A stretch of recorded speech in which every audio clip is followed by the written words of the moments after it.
Assalamualaikum warahmatullahi wabarakatuh. Perkenalkan, saya Nisa Safika Ningrum dari Prodi Manajemen semester 1.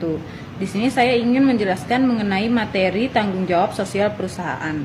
Tanggung jawab sosial perusahaan. Tanggung jawab sosial perusahaan atau Corporate Social Responsibility atau CSR adalah konsep manajemen perusahaan yang mengintegrasikan masalah sosial dan lingkungan dalam kegiatan bisnis mereka, serta interaksi dengan para pemangku kepentingan. Secara sederhana, CSR atau tanggung jawab perusahaan adalah cara perusahaan untuk menyeimbangkan antara kepentingan ekonomi atau mencari keuntungan yang sebesar-besarnya dengan kepentingan lingkungan dan sosial, sekaligus memenuhi harapan para pemegang saham dan para pemangku kepentingan yang terkait. Konsep CSR yang diterapkan dengan baik dan benar dapat membawa banyak keuntungan kompetitif. Keuntungan itu antara lain peningkatan akses modal, peningkatan penjualan yang akhirnya meningkatkan keuntungan, penghematan biaya operasional perusahaan, peningkatan produktivitas dan kualitas, peningkatan citra brand yang positif, pengambilan keputusan yang baik, dan proses manajemen risiko. B. Jenis-jenis CSR atau tanggung jawab perusahaan. Ada 4 jenis Corporate Social Responsibility atau CSR yang diterapkan oleh perusahaan, yaitu pelestarian lingkungan, praktik keragaman dan ketenagakerjaan, upaya filantropis, dan kegiatan amal. Untuk lebih lengkapnya terkait penjelasan kegiatan perusahaan sebagai tanggung jawab sosialnya dijabarkan sebagai 1. Pelestarian lingkungan. Pelestarian lingkungan atau konservasi lingkungan adalah kegiatan menjaga lingkungan alam tetap lestari, terjaga, dan tetap nyaman ditinggal. Masalah lingkungan atau perubahan iklim telah menjadi fokus dunia. Selain masalah global tersebut, masalah limbah dan tumpahan bahan kimia juga menjadi masalah dalam skala lokal.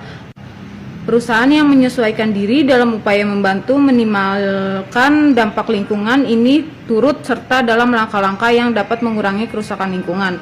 Misalnya dengan mengurangi dampak karbon yang dihasilkan secara keseluruhan. Perusahaan dan industri besar telah turut serta mengambil peran yang besar, tapi perusahaan-perusahaan lokal dan menengah juga bisa berperan serta, misalnya dengan menggunakan energi rumah tangga untuk usahanya, atau juga dengan tata kelola ruang yang hemat energi sehingga turut serta mengurangi dampak lingkungan dari karbon.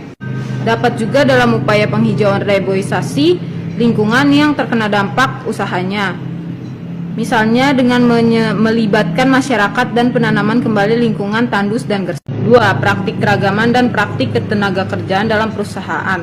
Protokol atau aturan keragaman ketenagakerjaan ini harus ditangani dan diawasi secara ketat agar produktivitas perusahaan tetap positif dan citra perusahaan tetap baik atau positif, sembari tetap meningkatkan kualitas kerja dan hasil kerja para karyawannya. Hal ini dapat berupa perekrutan tenaga kerja disabilitas untuk bidang kerja yang memungkinkan untuk mereka lakukan. Ini adalah salah satu upaya dalam keragaman tenaga kerja di lingkungan kerja. 3. Upaya filantropis. Upaya filantropis yang dapat memberikan dampak secara langsung kepada masyarakat bisa dilakukan oleh perusahaan di semua level, baik perusahaan yang besar maupun bisnis-bisnis lokal. Misalnya perusahaan raksasa teknologi Microsoft dengan bekerja sama dengan Bill and Melinda Gates Foundation telah memberikan sumbangan kepada seluruh komunitas dan kemanfaatan teknologi. Perusahaan kecil misalnya rumah makan memberikan makan gratis selama Ramadan dan memberikan makanan cuma-cuma untuk masyarakat miskin. Tempat cuci mobil memberikan pelatihan bagi lingkungan sekitarnya yang ingin membuka usaha cuci motor. Hal ini dilakukan agar teknis pemasaran yang saling memberikan manfaat. Dengan memberikan manfaat kepada lingkungan sekitarnya, perusahaan akan dibanding sebagai perusahaan dengan citra positif. 4. Menggalang kegiatan amal dan lawanan. Sebuah bisnis bisa bekerja sama dengan badan amal dan kelerawanan dalam menyalurkan bantuan. Misalnya ketika ada bencana alam, perusahaan yang memiliki alat berat bisa meminjamkan alat tersebut untuk evakuasi dan pembukaan jalur. Perusahaan juga bisa menyediakan dana CSR untuk memberikan bantuan kepada relawan, baik yang dikoordinasikan oleh negara seperti PMI maupun badan amal yang berbasis organisasi kemasyarakatan.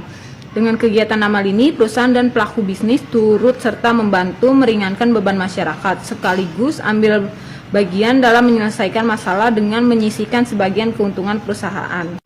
C. Alasan mengapa tanggung jawab perusahaan semakin menjadi penting untuk digunakan. 1. Citra perusahaan yang baik. Pendekatan yang ramah lingkungan atau bertanggung jawab secara sosial memungkinkan perusahaan untuk meningkatkan reputasi dan citra perusahaan mereka. Kedua, keunggulan kompetitif. Citra perusahaan yang baik dapat menarik pelanggan baru dan loyalitas dari pelanggan yang sudah ada. Perusahaan juga dapat menggunakan penghargaan untuk program CSR mereka sebagai alat pemasaran. 3. Promosi gratis. Publisitas positif dan aktivis dan kelompok penekan adalah promosi gratis. Di sisi lain, publisitas negatif oleh suatu merek dapat berdampak signifikan bagi perusahaan.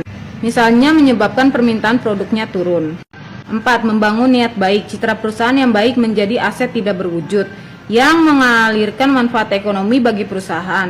Ini juga mengarah pada hubungan yang lebih baik dengan pelanggan, pemasok, pekerja, dan komunitas yang sangat penting untuk kesuksesan jangka panjang. 5. Sumber daya manusia yang kompetitif. Tanggung jawab kepada karyawan dengan memperbaiki kondisi kerja, memotivasi staf yang ada untuk lebih produktif. Selain itu, juga lebih mudah bagi perusahaan untuk menarik talenta karena nilai-nilai etika perusahaan sejalan dengan mereka sendiri. D. Kelemahan dari tanggung jawab sosial perusahaan. 1. Peningkatan biaya. Misalnya untuk mengurangi polusi, perusahaan harus mengeluarkan biaya untuk memasang peralatan anti polusi. Demikian pula perusahaan harus mengeluarkan biaya untuk menjalankan program CSR mereka. 2. Resistensi pemegang saham. Ketika sebuah perusahaan menghabiskan lebih banyak keuntungan untuk berinvestasi dalam aspek tanggung jawab sosial dan lingkungan, itu mengurangi pengembalian kepada pemegang saham. Dalam jangka pendek, pemegang saham mungkin enggan menerima konsekuensinya. 3. Lebih sedikit keuntungan. Peningkatan biaya untuk pelaksanaan program CSR dapat mengurangi keuntungan. Sekian materi dari saya mengenai tanggung jawab sosial perusahaan. Kurang lebihnya mohon maaf. Wassalamualaikum warahmatullahi wabarakatuh.